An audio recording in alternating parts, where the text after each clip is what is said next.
vždy na tých 15-20 minút nejaké cviky na kondíciu, ale ktoré sú spojené s technikou. To znamená, nebudem len klikovať, ale dám napríklad v kúse minútu, hej, idem a reťazek, čiže fungujem náväznosť rúk, idem tie ramená do toho, hej, fungujem stále, držím techniku, snažím sa vystieť lakeť, čo znamená, je tam prieraznosť, naväzujem rýchlosť, aby to bolo voľné a teraz fungujeme a z tohto každých 5 sekúnd na dynamicky 4 údery, hej. Idem voľne a 4 a zase voľne 4. Toto daj minútu a krásna kondícia. Hej. Popri tom môžeme s krokmi, nástupy, áno, do toho si dáme 10 klikov a zase šup hore a fungujeme. To je taká 15-20 minút na konci tréningu, hej. To je v rámci kondície, ale ja to vždycky beriem tak, že ten, kto chce získať kondíciu, tak je to na ňom. Aby už doma sa trošku snažil na kondične cvičil, hej. Lebo naozaj treba využiť ten čas na tom tréningu a venovať sa tej techniky, kde som ja a kde vás môžem opraviť. Keď je tam nejaká chyba, aby sme na to nedošli, aby ste sa nenaučili nejaké zlé techniky, ktoré potom sa budeme musieť odnaučiť, lebo nebudú mať zmysel. Takže toto. V rámci systému máme v našej škole teda, poväčšine sa vyučuje 6 foriem, forma je jak v karate kata napríklad. Čiže zostáva nejakých blokov a úderov. V karate do kata, u nás sa to volá forma.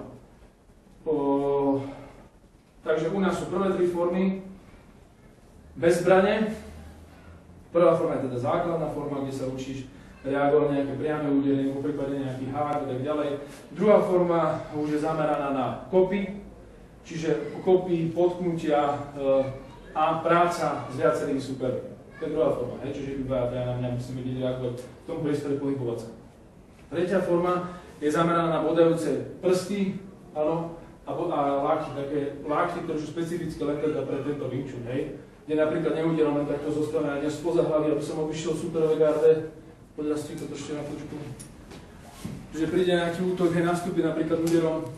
Ja vojtem výpadom, idem nejaký reťazák, teraz chcem mu spraviť lákeť, hej, trošku sa mi uvoľní, chcem mu spraviť lákeť, on tie ruky drží tu, aby ja ten lákeť prešiel, tak ja nemôžem teraz urobiť lákeť, lebo neprejdem, tie ruky ma chránia, ale ja to musím urobiť zhora, čiže tu nás si ho otvorím, či to vidíte, tu som si ho otvoril a teraz prichádza lákeť. Čiže tie lakty sú trošku ináč prispôsobené, áno? Samozrejme, že môže to byť, ja vchádzam napríklad sem, tlačím mi ruky dole, hej, nebudem, ale otvorím si ho, vchádzam a šup, zase. Čiže lakty. A bodanie zase, bodaním sa snažím, ideš nejaký priamy útok, ja vchádzam a idem hneď, nechcem ísť priamo do očí, čiže idem zase po jeho oku, áno? Alebo po jeho krčných tepnách, alebo do ohlisku. Hej? To je tretia forma. Štvrtá forma je na drevenom panákovi, kde ste videli videjka. Pánák je vec, kde sa učíte, kde svoje telo posilujete na prichádzajúce údery. To znamená, spevňavam kosti, spevňavam kosti na bloky, či už na nohách, alebo na rukách, alebo úderové plochy, to znamená päsť, päta, áno, vchádzam zase do toho panáka. Je to drevo, ktoré naozaj kost na drevo, žiadny chránič, žiadne proste hránie sa, žiadny slabý úder. Musíš do toho trafiť v presnej technike, v presnom uhle, áno, a tvrdo, tá ruka sa musí vydržovať, hej. Potom pre vás nebude žiadny problém, že nejaká kopačka náhodou, neviem čo, tam drží ruku, postavíš, všetko pukne si, vchádzaš do ďalej. To je super, to je to, čo potrebujete na to, aby ste vy dali tiež aj tvrdý úder, aby ste aj niečo ustali. V tom je pánák. A samozrejme tiež sú tam, poväčšine sú v tom pánákovi spojené. Sú aj samostatné techniky, nejaké novšie, ktoré neboli v predošlých formách, alebo potom sú techniky použité z tých predošlých form, po prípade spojené do nejakého dvojbloku alebo dvojvidelu. Hej, to sa vyučuje v tom panákovi. A potom máme 2,5 metrovú palicu,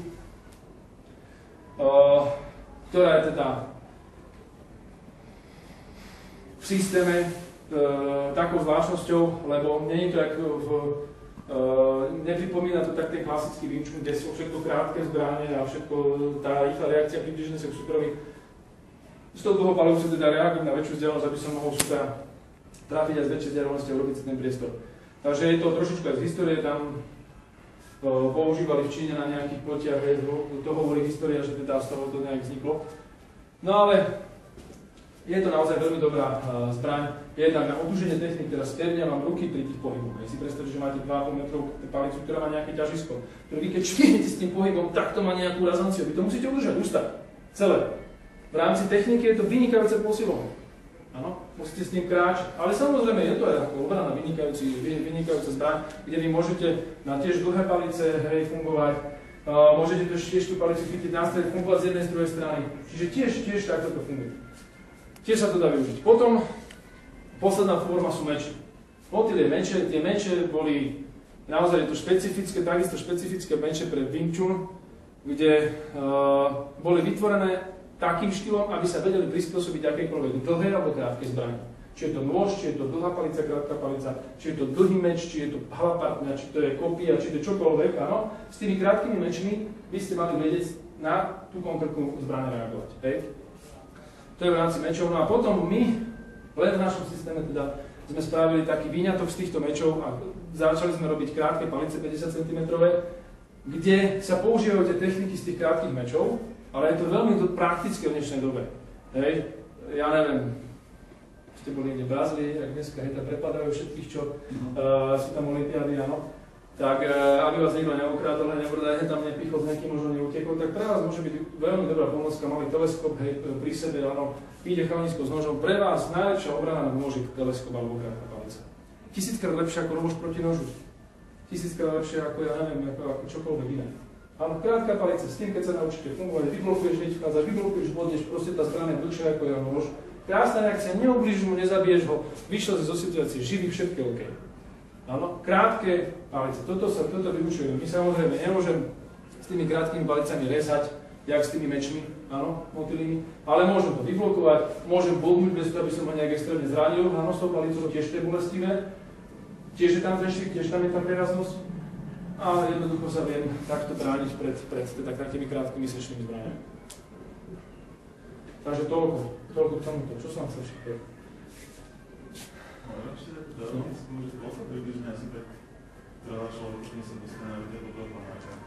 No, tréning spočíva, keď sa ma niekto pýta na čas, tak ja vždy hovorím, že nejde o to, že koľko, ale ako intenzívne.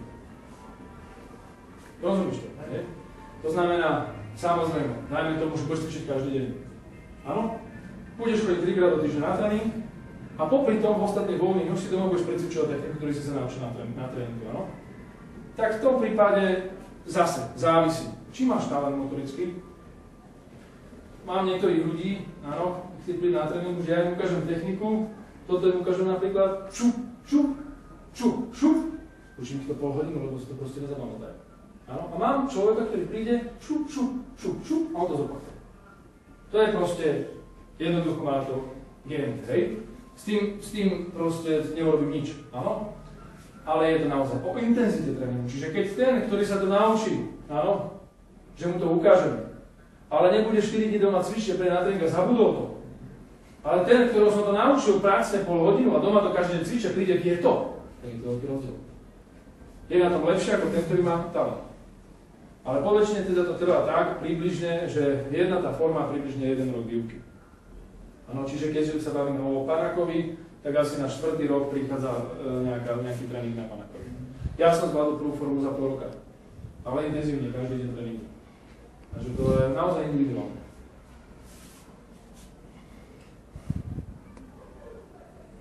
Ešte niečo? Niečo? Ja som sa chcel opýtať, že 3-krát do týždňa, či je taká normálna norma, alebo je to normálne, je to v pohode. Je to ešte v pohode preto, aby nedá sa každý deň nabrať novú techniku, to je jasné, áno? Lebo by ste mali z toho myšľu za chvíľočku, hej? Takže je to dobré, že naučí sa nejaká technika, vy si to doma opakujete, áno? Ja to robím aj tak, aby sme mali minimálne 2-krát v týždni po sebe tréning, to znamená, že máme pondelok, útorok, potom je pauza streda, potom je štvrtok, aby tie 2 dní, že keď niečo nové bereme, aby hneď v útorok sa to zopakovalo, môžem to naväzovať ďalej, áno? Aby ste to nezabudli, toto je dôležité. No a potom sú tam tie voľné pauzy, piatok, sobota, nedeľa, kde to už musíte trošku doma drillovať, precvičovať, hej. Ja to ináč vidím hneď, či ten človek cvičil, alebo necvičil, to je hneď vidno. A od toho závisí a od toho teda vyvojíte napríklad. Takže je to o tom. Samozrejme sú tam rôzne výukové pomocky, ktoré vám môžu pomôcť pri tom, aby ste to zvládli veľmi dobre zrkadlo. Čiže vy sa musíte naučiť vedieť, sa vidieť, že či teda to robíte správne, spoznať tú techniku, že aha, napríklad máme telocvičný zrkadlo, áno, ukážem vám nejakú techniku, vy to vidíte do zrkadla. A ja vám poviem, no a toto není dobré, pozri sa, vidíš tu zrkadlo, poviem ti, no. A už ťa predpripravujem na to, že aby keď budeš doma, aj keď nemáš veľké zrkadlo, ale večer, keď je vonku tma, tak sa pozrieš do okna, nepotrebuješ zrkadlo, pozrieš sa do okna, vidíš, aha, vidím tam obrysy. Môžem si to nacvičiť, vidím, aha, tá ruka není dobré, tu mám rameno otvorené, musí to ísť sem na úroveň ramena. Detail, ale keď pôjde priamy útok, tak toto ti prebije. Veľmi dôležité, hej, že každá jedna technika je dôležitá. Takže na tomto naozaj strašne veľa závisí, že koľko to trvá tá využíva, že ako to zvládnete, všetko závisí na intenzite, naozaj na to, čo budete počúvať, čo hovorím a snažiť sa tú techniku opakovať. Takže to je veľmi dôležité. No a potom samozrejme aj pre vás teda, aby ste vnímali, lebo v dnešnej dobe je viacero, sú také odvetvia, ale skupín ľudí, hej, jedna hovorí, že bojové umenia sú není dobré, lebo sú agresívne, bla bla bla, čo v jednej časti môže byť pravda, podľa toho, ako to ten učiteľ učí. A v druhej časti zase hovoria, že treba sa naučiť brániť, aby ste vedeli sebaobraniť, aby ste vedeli toto. Tu si treba uvedomiť, že ono to je spojené jedno s druhým. Bojové umenie je umenie. Nie je to príprava na, ja neviem, Armagedon. Áno?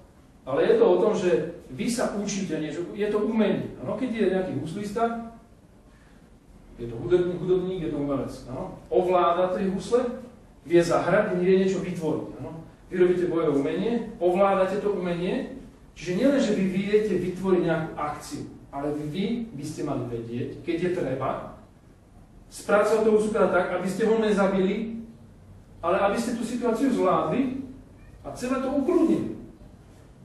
Aby tu ten konkrét, samozrejme, keď to menko mení, rady to mení pomoci, áno, ja netvrdím, hej. Ale naozaj po väčšine to končí tak, že dostať 2 facky lahne a už ani nejde, lebo vie, že tá neprejde, stačí, áno. Pritom ste mohli hneď 2 kejda,